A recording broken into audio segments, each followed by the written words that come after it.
ராதே கிருஷ்ணா, எல்லாருக்கும் நமஸ்காரம். இன்றைக்கி நான் சொல்ல போகிறது ஒரு ரெஸ்ட் இன் பீஸ். எங்கள் ஒன்னூட்ட நாத்தனார் சாந்தி ஸ்ரீனிவாசன்னு டி நகரில் இருந்தால், இப்போ அவள் பெரிய பிள்ளை பெங்களூரில் இருக்கான்னு அவகிட்ட இருக்கா. சின்ன பிள்ளை இங்கே தான் மெட்ராஸில் இருக்க.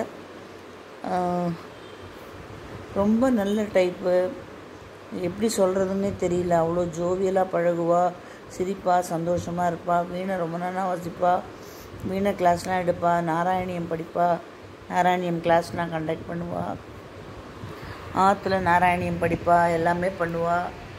நேற்றுக்கு ஆச்சாரியன் திருவடி அடைஞ்சிட்டா. மனசுக்கு கொஞ்சம் ரொம்பவே வருத்தமாக இருக்குது. எனக்கு ஒன்னூட்ட நாத்தனார், அதாவது எங்கள் மாமியாரோட அக்கா பொண்ணு. எப்படி சொல்கிறதுனே தெரியல, அவ்வளோ நல்ல டைப். அவள் தங்க ஜெயஸ்ரீன்னு இருந்தா. அவள் அதுக்கு மேலே அவள் ஃபேமிலியிலே எல்லாருமே ரொம்ப அட்டாச்மெண்ட்டாக இருப்பாள் எல்லாரோடையும். நேற்றுக்கு இந்த மாதிரி ஒன்று நடந்துடுத்து. பட் எனக்கு இருக்கிற சூழ்நிலை, அவள் பெங்களூர் வேறு, எனக்கு இருக்கிற சூழ்நிலையில் என்னால் போய் பார்க்க முடியல.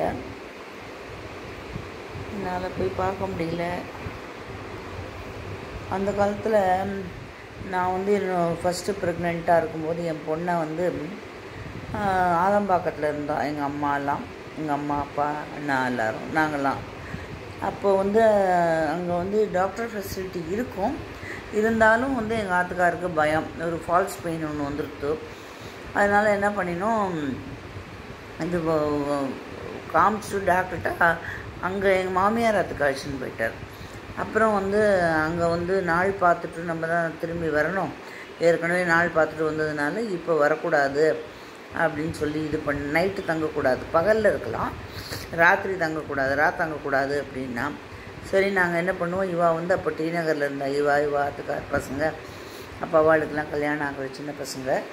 நானும் எங்கள் ஆத்துக்காரும் டெய்லி இங்கேருந்து கிளம்பி அங்கே போய் சாப்பிட்டு, அதுக்கப்புறம் நிறமாச கர்ப்பிணி நான் டெய்லி போவோம். எவ்வளோ நாள் போனோம் அப்படிங்கிறது எனக்கு ஞாபகம் இல்லை. ரொம்ப டெய்லி சமைச்சு போட்டு ரொம்ப அன்பாக உபசரித்தா, என்ன சொல்கிறது.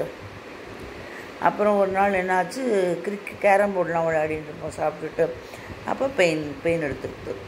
அதுக்கப்புறம் என்ன பண்ணால், கொண்டு போய் அட்மிட் பண்ணிட்டா.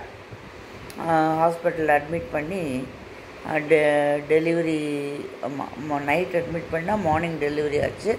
ஃபஸ்ட்டு அந்த நாத்தனார் தான் என் பெரிய பொண்ணை பார்த்தா. அடி ரோஜாப்பு மாதிரி குழந்தை தங்க மாட்டம் இருக்குடி அப்படின்னா. அது இன்னும் எனக்கு ஞாபகம் இருக்குது. என் குழந்தைய முதல்ல பார்த்தது அந்த நாத்தனார் தான். அவளும் நல்லா ரோஜாப்பு மாதிரி இருப்போம். நல்லா வெயிட் வேறு இருந்தாலும் நல்லா கஷ்டன்னு குழந்தை ரொம்ப நல்லா இருந்தது. இந்தாடி வச்சுக்கோடி, ராத்திரிலாம் கஷ்டப்பட்டேடி அப்படின்னு சொல்லி கையில் கொடுத்துட்டு, அதுக்கப்புறம் எங்கள் மாமியார் அம்மாலாம் வந்த பிறகு அப்புறம் ஆற்றுக்கு போனான். ஸோ நிறையா இந்த மாதிரி யாருக்காவது வேணும்னா ஹெல்ப்புக்கெல்லாம் போவா, எல்லாம் பண்ணுவா. ரொம்ப மனசுக்கு வருத்தமாக இருக்குது. Let her soul rest in peace. வேறு நம்ம என்ன சொல்ல முடியும். ராதே கிருஷ்ணா, நமஸ்காரம். தொடரும்.